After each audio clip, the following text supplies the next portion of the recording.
Good afternoon to everybody. We'd like to thank Al and Melissa Dubinsky for sponsoring this Advar Torah on Parshat Vayechi. Vayechi is all about a new life, a life of happiness, and it's in Bemet, a very joyous occasion because it's to give thanks to HaKadosh Baruch Hu for the wedding of Ben and for Eva. We wish them be'emet yizku livnot bait ne'eman v'Yisrael, that HaKadosh Baruch Hu should give them a lot of success, a lot of happiness, a lot of simcha, and a lot of nachas. And part of also the theme that I've decided to speak about is about children, because it's also, I know I just got married, but it's all about new beginnings, and also it's got to do with So that's the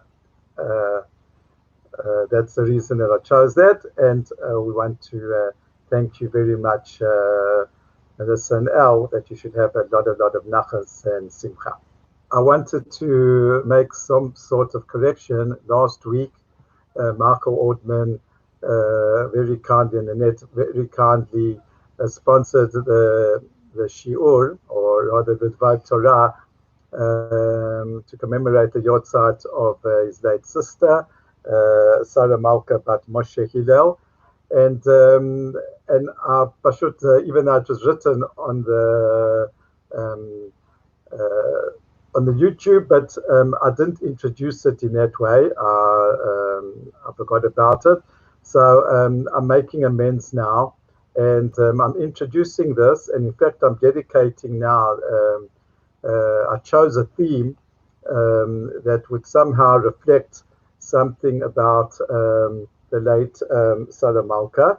And the reason is that she was a young child when she passed away. She was like 10 years old. And this is dedicated to her memory. And therefore, the theme that I've chosen to speak about, as you'll see now, is about children's feelings. And we want to thank Michael and Annette, and that she should have an aliyah in Gan Eden. So I'll tell you what I wanted to do.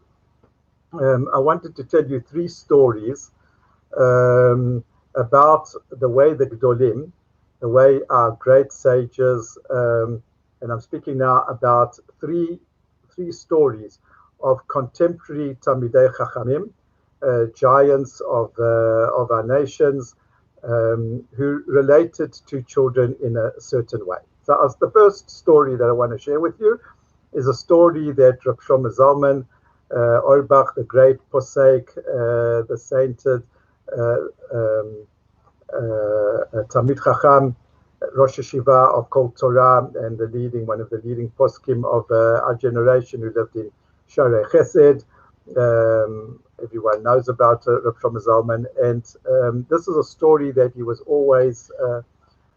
always keep in his memory, and he would always share this story according to the need. But as I say, it was always, he himself said that he always kept the story firmly in his memory, not at the back of his memory. So the story goes like this. He said, Rabbi Shlomo Zalman said that when he was a young boy, very young boy, in Yerushalayim, so he happened to meet then with one of the Gedolei Yerushalayim. Remember, there were 2 big Talmidei Chachamim who were on the opposite sides of Hashkafa, of outlook, but they had tremendous respect for one another. Like once I gave a share on them. The one was Rav Kook, and the other one was the head of the Eidah Charedit. His name was Rav Sonnenfeld. So anyway, Rav Shlomo Zalman was walking with his father, and Rav Shlomo Zalman was only a couple of years, like 8 or 9 or even less. And they came across Rav Sonnenfeld, and it was Chol HaMoed Pesach. And he said, Rav Sonnenfeld asked the young Rav Shlomo Zalman, says, tell me, did you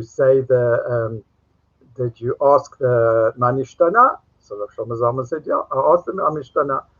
And so Rabbi Yosef Chaim Sonnenfeld, he, like in jest, he said to Rav Shlomo Zalman, tell me, last year, did you also ask the Arba Shailot? So he said, yes, I also asked the Manishtana last year.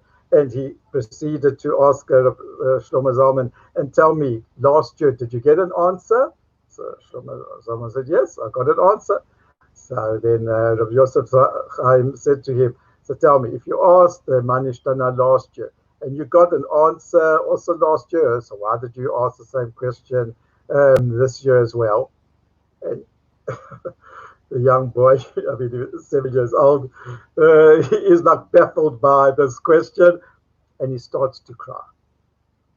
So Rabbi Yosef Chaim, when he saw that he was started to cry, he pinched his cheek, and I gave him like a nice stroke on the cheek, wished him a Chag Sameach, and they went off. Okay.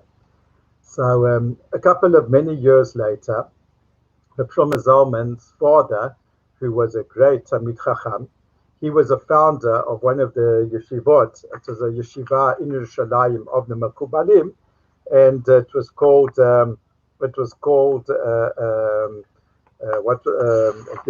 was the name was Shara Shamayim. That was the name of his yeshiva. It was a yeshiva of Mekubalim, and he wrote a book. Reb Shlomo Zalman's father wrote a book called Chacham Lev.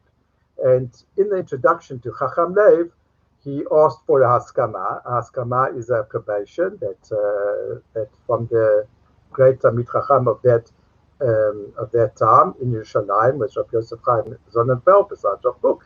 And in it, Rabbi Yosef Chaim gave his haskama. He gave an approbation.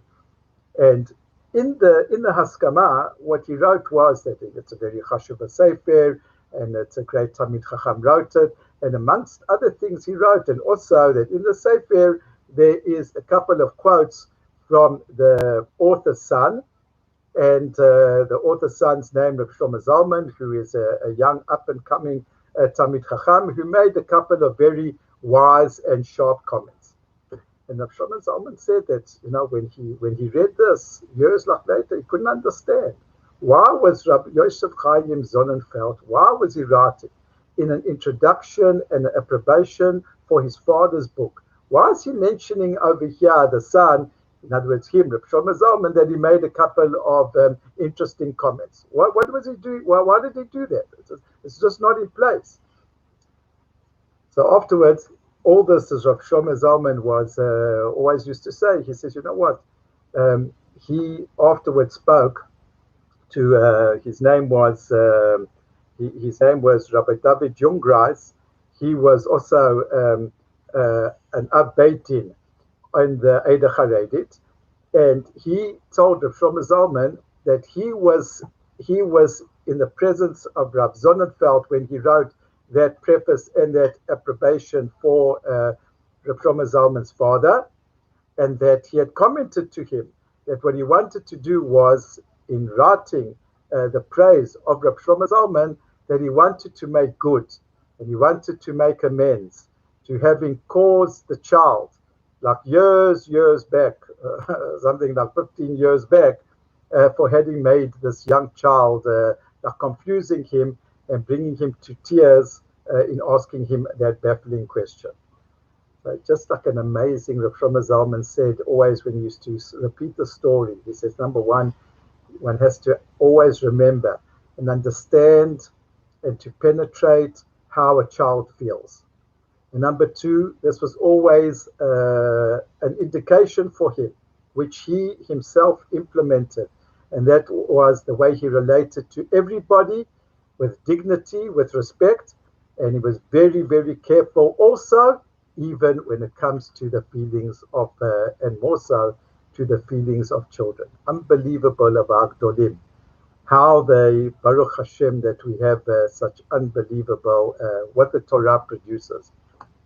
The second story that I wanted to share with you is a story about many of the English viewers maybe remember him, the famous Rav Abramsky, who was a Dayan in London before he made Aliyah. And Rav Abramsky came on Aliyah, and he was a tremendous Talmid Chacham, head of the Bada Yeshivot. And when he made Aliyah, he lived in Beit Vegan. So Rav Abramsky was once walking with an entourage in Beit Vegan, and he saw like a young group of young girls, and one of the young girls was very, very upset, and she was crying. So Rav Abramsky went up to her and says, "Well, tell me, why are you crying?" He says, "You know what? I got a new dress." Again, the girl was about like 7 years old. "I got this new dress, and I think it's a beautiful dress. But all my friends at the Beit Yaakov at school, they said that I didn't think that the dress was so great or so fancy. So that's why I'm crying. I'm like very upset about it." So Rav Abramsky said, "You go and you tell your friends that Rav Abramsky, who's the chief rabbi of the whole of Beit Vegan, he said that, you know what, that my dress is a beautiful dress." And like a big smile on the girl's face. So afterwards, some of the people who were accompanying Rav Abramsky, they said to him, "Well, what did you go up to the girl now?" So she was crying. You see kids crying in the street. If you're going to have to stop at every single time that you see a kid crying in the street, you're not many times. You're not going to get home, because there's always this one fighting, or this one won a race, or this one is playing something hide and seek, and he can't find someone, so they're crying. So for every child that is crying, you're going to stop and inquire and try and comfort. And Abramsky quoted from the prayer that we say at the time, unfortunately, of a funeral at Sidukadim. So we say a prayer. We quote a pasuk from the prophets, and we say over there, "Umacha Hashem Elokim Tim'ah Me'al Kol Panim." Hashem will cause death to vanish, and Hashem will wipe off tears from all faces. Rabbi Abramsky says, from all faces. It means even from the face of a young child who is crying because they've been hurt. A last story about children, that the late Sarah Malka was a young child who passed away. I share with you of the famous Gadol in Bnei Brak. It's very terrifying just to sometimes meet with him. One of the Gedolei Ador, the Stipler, the famous Stipler Rov. His son now is one of the Gedolei Ador, Rav Chaim Kanevsky. But I'm speaking now about the Stipler Rov is about his father. So again, the story is of his father, the Stipler Rov, who one day came into a very small shul, and what he did was that there was a bar mitzvah in the shul, and he went into this like little shtibel. And afterwards, he came. When he came after the bar mitzvah, he came with a nice present, and he gave it to the bar mitzvah boy. And again, people can understand why did the Stipler Rebbe Rob, why did he come now and give this special present to the child? He wasn't invited to the whole simcha. So the story is like this: this little boy, before he was bar mitzvah, he happened to daven in a minyan where the Stipler was davening. And what happened was he had covered his siddur in the wrong way around. So for someone looking on the outside, it appeared as if the siddur was upside down. Now, when he was davening near the Stipler, so when the Stipler saw that the cover was upside down, he gently came up to the child and he flipped over the siddur. But as he was doing it, he suddenly saw that the child had the siddur in the correct way. It's just on the outside, it was covered with upside down. And he was so upset that at having suspected the child that he was not davening properly and that he didn't know how to read properly. So again, he waited 9, 10 years, came to his bar mitzvah, made a note exactly who this child was, came with a special present to give the bar mitzvah boy as a mechila for what he did. So Baruch Hashem, Baruch Elokeinu shebranu lechvodo. Baruch Hashem that we've got a Torah and that we've got Talmidei Chachamim, who that we live by them, by their unbelievable midot, by the way that they relate to everyone but in dignity, that the way that they hold on to 7, 8 years, right, to bring about some sort of a tshuva and to appease someone, even a little child who maybe they happened to hurt, right, inadvertently 8, 9 years before. But it should be an inspiration to us as we finish off the book of Vayechi and we read about the blessings that Yaakov gave to his grandchildren. That we should have this power of to learn from the Gdolim of how to relate to everybody with dignity. Yet everyone should have a Shabbat Shalom.